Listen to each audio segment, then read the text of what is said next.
ప్రజల నాడి చూశారు, రోగాలను అర్థం చేసుకున్నారు, రోగులకు అవసరమైన మందిచ్చి నయం చేశారు. అదే మాదిరిగా రాజకీయాల్లోకి వచ్చి ప్రజాసేవ చేయాలనుకున్నారు. వైద్య వృత్తిని వదిలిపెట్టి రాజకీయాల్లోకి వచ్చి ఎన్నికల బరిలో నిలిచారు. అయితే ఆ నియోజకవర్గంలో గెలవటం అసాధ్యం అనుకున్నారు అంతా. కానీ గెలిచి సుసాధ్యం చేసి చూపించారు. కానీ అలాంటి అనూహ్య విజయాన్ని మాత్రం కాపాడుకోలేకపోయారు. రాజకీయ పరమపద సోపానంలో పాముల కాట్లకు బలైపోయారు. తిరిగి నిచ్చెన మెట్ల సాయంతో లక్ష్యాన్ని చేరాలి అనుకుంటున్నారు. మరి ఎవరా లీడర్? ఏంటా తాజా పరిస్థితి? ఎక్కడ ఆ నియోజకవర్గం? ఏపీ రాజధాని ప్రాంతమైన తాడికొండ నియోజకవర్గం నుంచి 2019 ఎన్నికల్లో వైసీపీ నుంచి ఎమ్మెల్యేగా గెలిచారు. గుంటూరు రాజకీయాల్లో 5 ఏళ్ల పాటు ఆమె పేరు వార్తల్లో నిలిచింది. కానీ ఇప్పుడు మాత్రం అంతా ఉల్టా అయిపోయింది. మరి రాజకీయాలనే ఫుల్ టైం ప్రొఫెషన్గా చేసుకోవాలని ఆరాటపడిన ఉండవల్లి శ్రీదేవి ఇప్పుడు ఏం చేస్తారు? ఇదే విషయంపై గుంటూరు జిల్లా వాసులు ఆసక్తికరంగా చర్చించుకుంటున్నారు. ఎలక్షన్ రాజకీయాల్లో అనుకున్న లక్ష్యం సాధించలేకపోయిన శ్రీదేవి ఇప్పుడు రానున్న నామినేటెడ్ పోస్టులపై కన్నేశారట. కనీసం నామినేటెడ్ పోస్ట్ అయినా దక్కుతుందా లేదా అని అభిమానులు ఆశగా ఎదురుచూస్తున్నారు. హైదరాబాద్లో డాక్టర్గా ప్రాక్టీస్ చేస్తున్న ఉండవల్లి శ్రీదేవి 2019లో రాజకీయాల్లోకి వచ్చారు. తాడికొండ నియోజకవర్గం నుంచి వైసీపీ అభ్యర్థిగా పోటీ చేసి తెనాలి శ్రావణ్ కుమార్పై విజయం సాధించారు. అంతకుముందు టీడీపీ హయాంలో రాజధానిగా అమరావతిని ఎంపిక చేసిన అక్కడ కూడా శ్రావణ్ విజయం సాధించలేకపోవడంతో ఉండవల్లి శ్రీదేవి పేరు మారుమోగిపోయింది.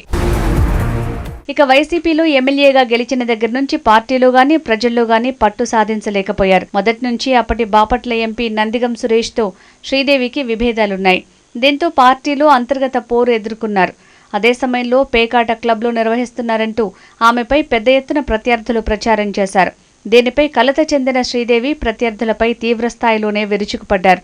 ఆ తర్వాత మంత్రి పదవి వస్తుందని ఆశించారు. అయితే కార్యకర్తలే వ్యతిరేకిస్తుండటంతో ఆమె ఆశలు అడియాసలయ్యాయి. పార్టీ కార్యకర్తల మనోభావాల మేరకు ఆమె ఎమ్మెల్యేగా ఉండగానే డొక్కాను సమన్వయకర్తగా నియమించారు.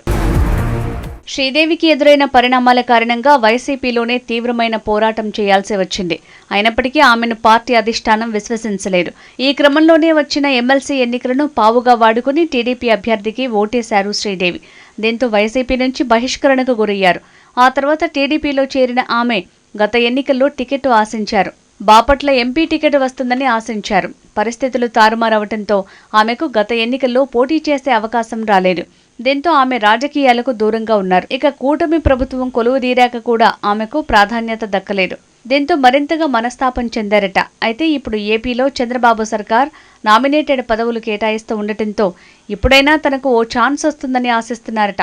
వైసీపీలో ఇమ్మడలేక అక్కడ తనకు జరిగిన ట్రీట్మెంట్ను భరించలేక టీడీపీలో చేరిన శ్రీదేవి ఎలాగూ కూటమి ప్రభుత్వమే ఏర్పడింది కాబట్టి చంద్రబాబు తలుచుకుంటే ఏదైనా రాష్ట్ర స్థాయి నామినేటెడ్ పోస్టు దక్కుతుందని నమ్ముతున్నారట. అయితే కొంతకాలంగా గుంటూరుకు దూరంగా ఉండటంతో ఆమె రాజకీయాల్లో ఏం చేయబోతున్నారో ఎవరికీ అంతుబట్టడం లేదంటున్నారు.